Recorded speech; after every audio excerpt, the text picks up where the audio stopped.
Hello दोस्तों, welcome back. एक बार फिर से खुशामदीद है आप तमाम लोगों का हमारे इस यूट्यूब चैनल के अंदर।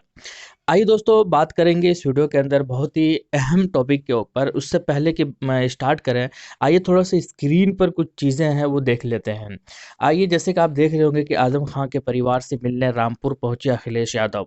बोले बीजेपी में सबसे ज़्यादा परिवारवाद है।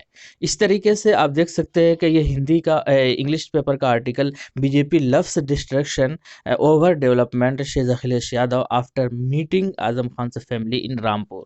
इसी तरीके से आप देख सकते हैं एक और हिंदी आर्टिकल कि अखिलेश यादव ने आजम खान से उनकी आवास पर मुलाकात की, सुरक्षा का रहा कड़ा पहरा। इसी तरीके से और एक देख सकते हैं कि आजम खान के समर्थन पर रामपुर पहुंचे कांग्रेस नेता इमरान प्रतापगढ़ी, कहा बदले की भावना से काम कर रही है सरकार। इस तरीके के जो चीज़ें हैं बेसिकली दोस्तों, ये बहुत ही कुछ इशारा करती है, बहुत कुछ बयां करती है। आज़म खान से फैमिली से मुलाकात करने के लिए और भी कई सारे टाइम थे और भी कई सारे वक्त थे, लेकिन उस वक्त को क्यों नहीं इन लोगों ने यूज़ किया, क्यों नहीं पहले ये इन लोगों से मुलाकात करने आए। जबकि जैसे ही असदुद्दीन ओवैसी साहब ये अनाउंस करते हैं कि हम मिलना चाहते हैं आज़म खान से, हम मिलना चाहते हैं कि रामपुर के जो ये लीडर है, बहुत बड़ा जो लीडर है मुस्लिम फेस है, इनसे, तो जैसे ही इस चीज़ का अनाउंसमेंट होना था तो बस क्या था, कांग्रेस ने भी अपना लीडर इमरान प्रतापगढ़ी को उनसे मुलाकात करने के लिए उनके घर भेजा। इसी तरीके से अखिलेश यादव खुद चलकर आए इनके घर पर,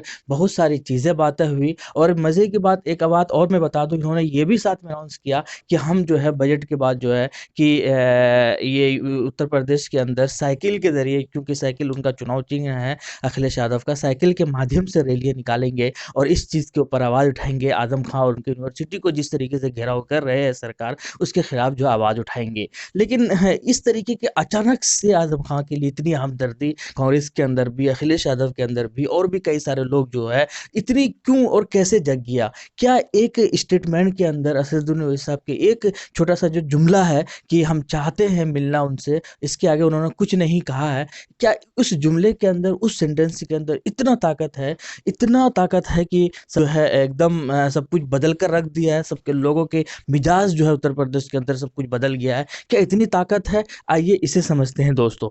असदुद्दीन ओवैसी साहब हमेशा एक चीज़ बात करते हैं कि हमें सियासत में हिस्सेदारी चाहिए। और वो हिस्सेदारी क्यों चाहिए, क्यों इतना ज़्यादा उस हिस्सेदारी के ऊपर फोकस करते आए हैं, और साथ में वो भी हमेशा ये कहते हुए आए हैं असदुद्दीन ओवैसी साहब कि हमें नौजवानों के अंदर सियासत का जो एक अहम है उस चीज़ को समझाना है कि मैं कोशिश कर रहा हूँ, मुझे पीएम सीएम, मुझे पद, या मुझे हर जगह चुनाव, या मेरी पार्टी नेशनल, इस तरीके इन सारी चीज़ों से मुझे कोई फ़र्क नहीं पड़ता। बस मैं ये चाहता हूँ कि हमारे जो नौजवान हैं, स्पेशली मुस्लिम नौजवान, स्पेशली दलित नौजवान, जो पिछड़े वर्ग के लोग हैं, इनके अंदर सियासी भाव आ जाए। क्यों? क्योंकि इन्होंने बहुत कुछ जो है इस देश के, बहुत सारी चीज़ें जो है बहुत क्लोजली देखा है। ये आर्टिकल आपके सामने स्क्रीन पर दिख रहा होगा, उनमें से एक ये भी, ये चीज़ें जवाब देता है, ये चीज़ गवाही देता है कि क्यों जो है वो इतना ज़्यादा डिस्परिट है, स्पेशली नौजवानों के अंदर सियासत को लेकर, हिस्सेदारी को लेकर। आप देख सकते हैं कि majority prisoners in Indian jails are Dalit Muslim. ये कह रहे हैं कि जेलों के अंदर, हिंदुस्तान के अंदर जो जेलों के अंदर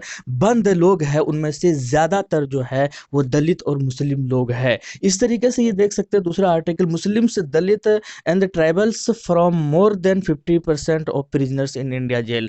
50% से भी ज़्यादा मुसलमान के नौजवान, मुसलमान और दलित लोग जेलों के अंदर बंद है। इनके लिए कोई आवाज़ उठाने को तैयार है ही नहीं। बस इसी तरीके की जो चीज़ें हैं वो चाहते हैं कि ना हो। इस जिस तरीके से छोटी छोटी बातों पर जेलों के अंदर डाल दिया जाता है हिंदुस्तान के अंदर, और उसके ऊपर कोई फिर सुनवाई नहीं होती, ना उनके पास कोई अच्छे इतने पैसे होते कि वो वकील को हायर कर सके। तो इन सारी चीज़ों से किस तरीके से बचा जाए, किस तरीके से इंसाफ मिल सके, और इस सब से बचने के लिए एक ही उपाय है कि वो सियासत में हिस्सेदारी, और इसी हिस्सेदारी की बात करते हुए वो हर जगह पर दिखते हैं, चाहे वो बंगाल चुनाव हो, चाहे वो उत्तर प्रदेश के चुनाव हो। आइए एक छोटा सा टॉपिक पर और बात कर लेते हैं कि आजम खान उत्तर प्रदेश की सियासत में जो है वो बेसिकली दारुस्सलाम वाला मर्तबा रखते हैं।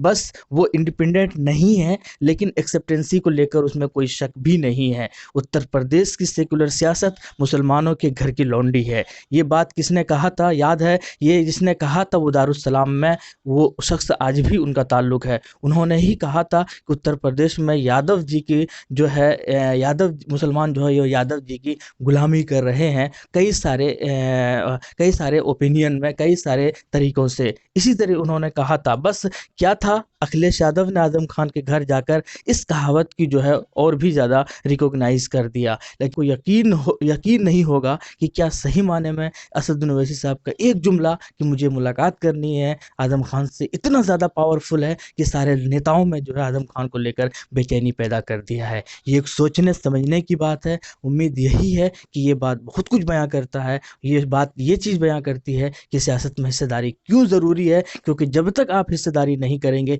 जब तक आपके लोग आवाज़ आपके लिए नहीं उठाएंगे, जबकि आपके रहबर नहीं बनेंगे, तो दूसरे भी आपके बारे में नहीं सोचेंगे। लेकिन जब आपके लोग सियासत में हिस्सेदारी होंगे तो दूसरे लोग भी आपके इंसाफ की बातें करेंगे। ठीक उसी तरीके का जी बेस्ट एग्जाम्पल है, बेस्ट मिसाल है उत्तर प्रदेश के अंदर आजम खान को लेकर जिस तरीके से असदुद्दीन ओवैसी साहब की एक जुमले ने तहलका मचा दिया है। इससे अच्छा एग्जाम्पल और मिसाल हो ही नहीं सकता। आप क्या कहते हैं कमेंट सेक्शन में ज़रूर बताइएगा। शुक्रिया। जय हिंद।